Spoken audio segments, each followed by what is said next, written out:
Hello students, today we will start class 11th biology chapter 2 biological classification. So biological classification मैंने इसलिए लिया, chapter first तो आप I think read कर लेंगे, उसमें कोई ऐसा इंपॉर्टेंट मैटर है नहीं, इसलिए मैंने उसको लिया नहीं। अपन चैप्टर सेकंड लेंगे आज। चैप्टर सेकंड में सबसे फर्स्ट आता है बायोलॉजिकल क्लासिफिकेशन। तो what is the biological classification, या पहले अपन क्लासिफिकेशन को ही समझ लेते हैं कि what is the classification. For example, जैसे आप स्कूल जाते हैं और स्कूल में आपके बहुत सारे फ्रेंड्स हैं या 1 to 12th तक स्टूडेंट्स हैं, डिफरेंट टाइप ऑफ कैटेगरीज़ के हैं।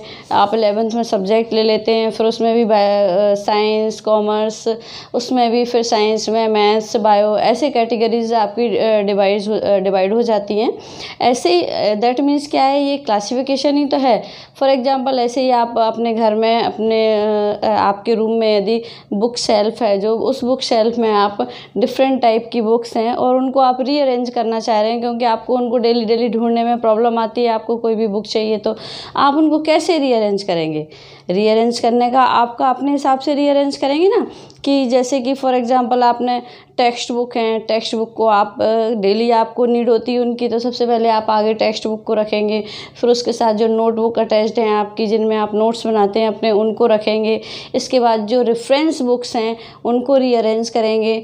दैट्स आफ्टर दैट जो बची हुई लेफ्ट आपकी अदर बुक्स हैं उनको आप अरेंज कर देंगे।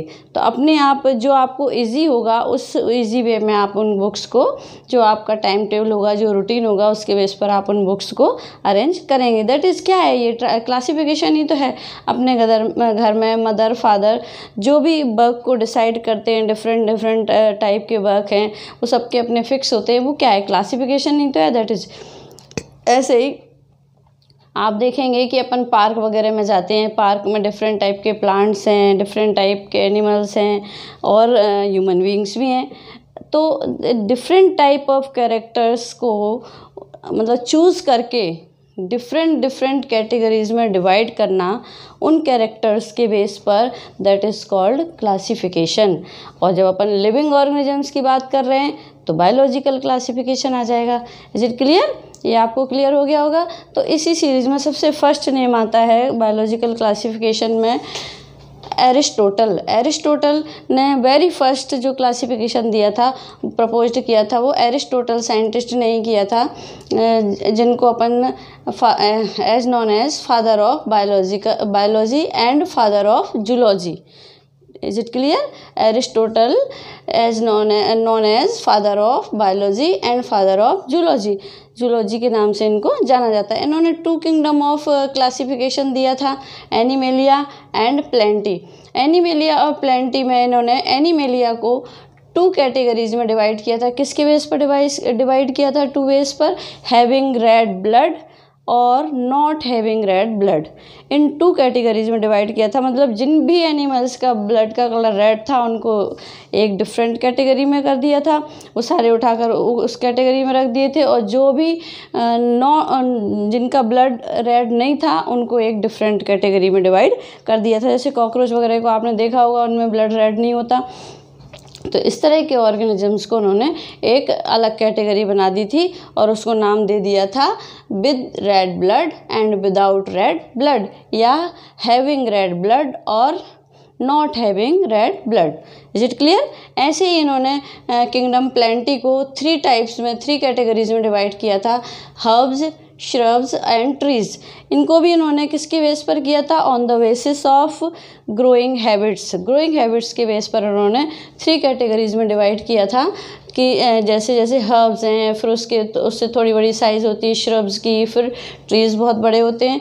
इन्हीं ग्रोइंग हैबिट्स के बेस पर इनको 3 कैटेगरीज में डिवाइड कर दिया था। अब इसमें आता है नेक्स्ट जो थियोफ्रेस्टिस हैं। थियोफ्रेस्टिस ने जो साइंटिस्ट हैं, father of ancient plant taxonomy, he known as father of ancient plant taxonomy. तो जो थियोफ्रेस्टिस हैं, इन्होंने प्लेंटी को 4 टाइप्स में डिवाइड कर दिया। अभी आपने यहाँ पर देखा था कि जो एरिस्टोटल थे उन्होंने प्लांट को 3 टाइप्स में 3 कैटेगरीज में डिवाइड किया था, इन्होंने 4 कैटेगरीज में डिवाइड कर दिया।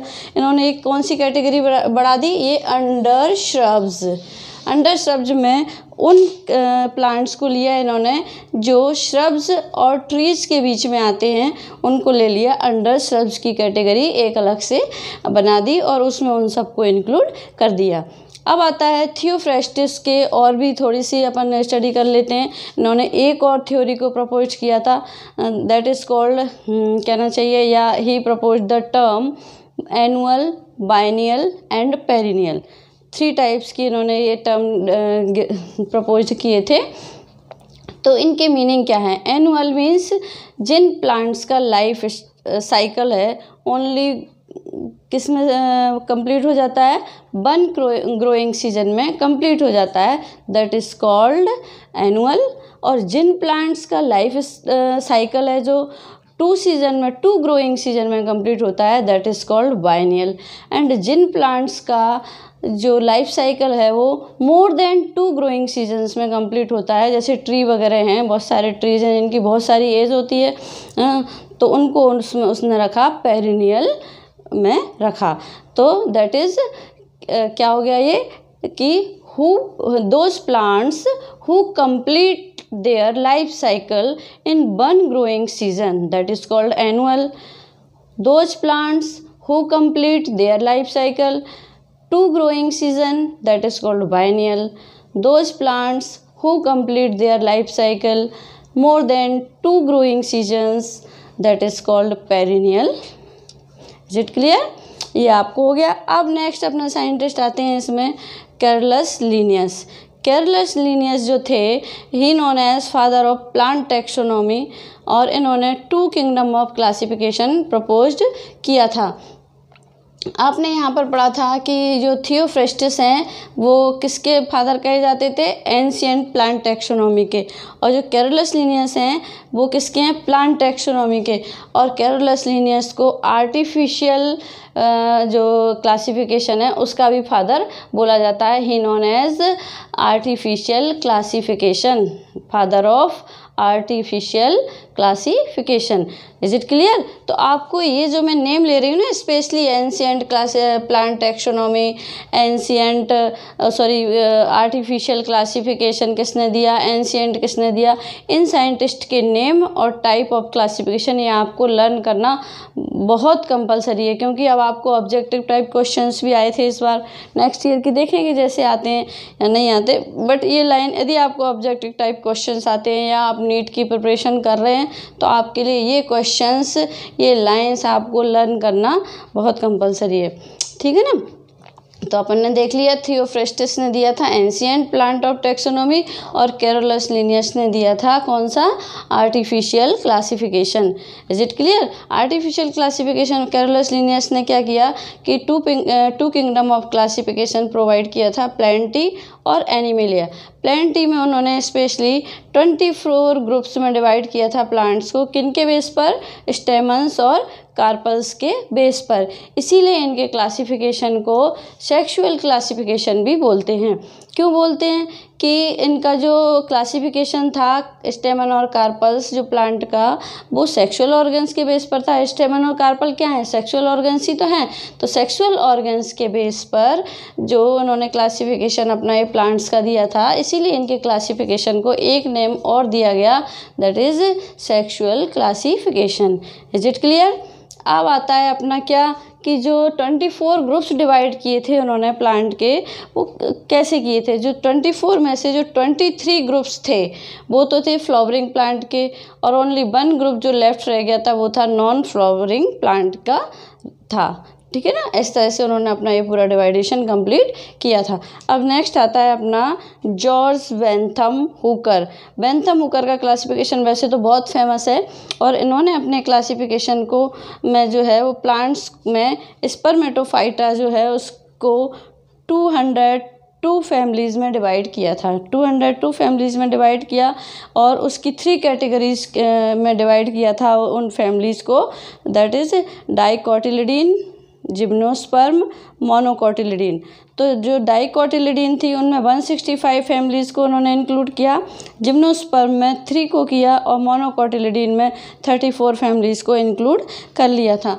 अब जो बेंथम हुकर थे, इन्होंने एक मतलब कहा जाता है कि he proposed biggest natural classification. 3rd number आ गया ना अब, एंशिएंट और artificial and biggest natural classification. Natural classification किसने प्रपोज किया था? बेंथम एंड हुकर ने।